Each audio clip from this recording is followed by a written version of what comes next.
प्रणाम एवरीवन।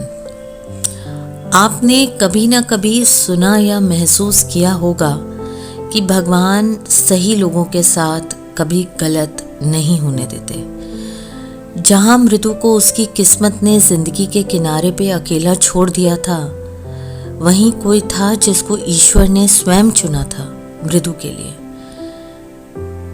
मृदु का फ्रेंड अद्विक,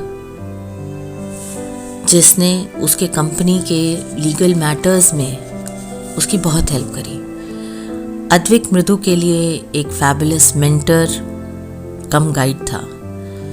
मृदु फेल्ट ब्लेस्ड और भगवान का शुक्रिया अदा करती अद्विक को भेजने के लिए।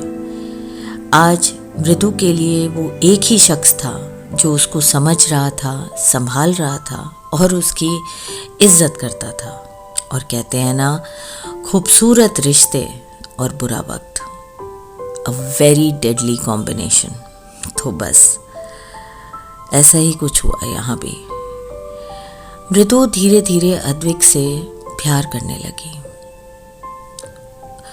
उसको ये फीलिंग्स समझ में नहीं आ रही थी, वो बहुत कंफ्यूज थी और बहुत परेशान। तो एक दिन उसने अपनी बेस्ट फ्रेंड रितिका को कॉल कर ही दिया। उसने कहा, रितिका, मैं चाहती हूँ तू एक दिन के लिए मेरठ आ जा। मैं बहुत परेशान हूँ और मेरे को किसी से बात करनी है और यहाँ कोई है नहीं। रितिका ने कहा, तू परेशान मत होना, मैं आ रही हूँ। अगले दिन रितिका मेरठ पहुँच गई। मृदु ने रितिका को सारी बात बताई। पहले तो रितिका थोड़ी सी परेशान हुई और मृदु से पूछा भी कि ऐसा क्या देख लिया तूने अद्विक में जो इतनी स्ट्रॉन्ग फीलिंग्स डेवलप हो गई उसके लिए। मृदु ने कहा कि रितिका, जहाँ एक तरफ गर्व मेरा बेस्ट फ्रेंड, मेरा बडी था और उसकी जगह मेरी ज़िंदगी में कभी कोई ले ही नहीं सकता, लेकिन ये बात भी सच है कि अद्विक वो शख्स है जिसने मुझे ज़िंदगी में तब संभाला जब कोई नहीं था। और मुझे नहीं पता क्यों, लेकिन आज मैं उससे बहुत प्यार करती हूँ, बहुत ज़्यादा। और दिल की बात है, दिमाग से कैसे करूँ समझ नहीं आ रहा था।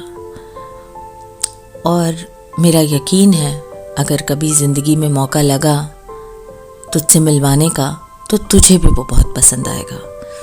He is a true gentleman. He is very calm, composed, sensible, focused, practical, committed, trustworthy, loving and utterly caring. तो प्यार तो होना ही था ना। लेकिन बस मुझे इस बात का डर है कि अद्विक को जब मैं ये बात बताऊंगी तो वो कैसे रिएक्ट करेगा, क्योंकि वो बहुत प्रैक्टिकल है, मेरी तरह इमोशनल नहीं। रितिका ने सारी बातें सुनी और फाइनली मृदु को हक किया और कहा कि मैं तुझे बहुत अच्छे से जानती हूँ, तो तुझे जो समझ में आए, जैसा समझ में आए तू बोल देना, लेकिन एक बात हमेशा याद रखना, अगर तेरे मन मुताबिक बात ना बने तो परेशान मत होना। यहाँ पे मृदु ने रितिका को बोला, तू सही कह रही है, मुझे पता है मेरी कंडीशन, मुझे पता है मेरे सर्कमस्टांसेस, तो मुझे पता है कि कंडीशन बहुत ही ख़राब है और सर्कमस्टांसेस बहुत ही बुरे, सब विपरीत है। पता नहीं प्यार कैसे हो गया, लेकिन मेरा ये विश्वास है और मानना है कि दिल की बात कह ज़रूर देनी चाहिए। ज़्यादा से ज़्यादा क्या होगा, सामने वाला मना कर देगा, लेकिन आपको कहीं ना कहीं ये सैटिस्फैक्शन तो रहेगा कि आपने सच कहा। रितिका बस देखती रह गई मृदु को प्यार से। इसी कश्मकश के साथ आप सबसे विदा लेती हूँ। फिर मिलूँगी अगले रविवार रात 9 बजे मेरे चैनल आरसी वॉइस ओवर्स पे। अगर आपने मेरे चैनल को लाइक, शेयर या सब्सक्राइब ना किया हो तो प्लीज़ करिएगा और सुनिएगा मेरे साथ अधूरा अक्स। Take care and God bless.